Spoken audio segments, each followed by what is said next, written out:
Alors l'actualité du Lyon-Turin, c'est l'effondrement en Maurienne qui a démontré de façon évidente que cette infrastructure était absolument nécessaire pour continuer à ce que passagers et marchandises puissent transiter facilement entre la France et l'Italie. Et ça met bien en évidence quelque chose de très important qui est la nécessité dans le ferroviaire, qui est une activité de long terme, d'avoir une vision stratégique et d'éviter les à-coups.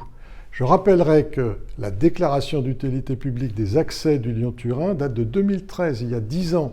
Et donc tous les combats de retardement, mais surtout je dirais toutes les procrastinations qui se sont produites sur ces projets,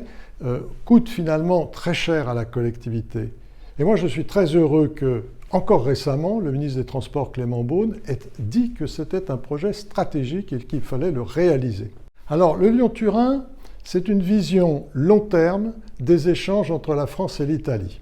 et une vision long terme de la protection des vallées alpines. Il ne faut pas l'oublier.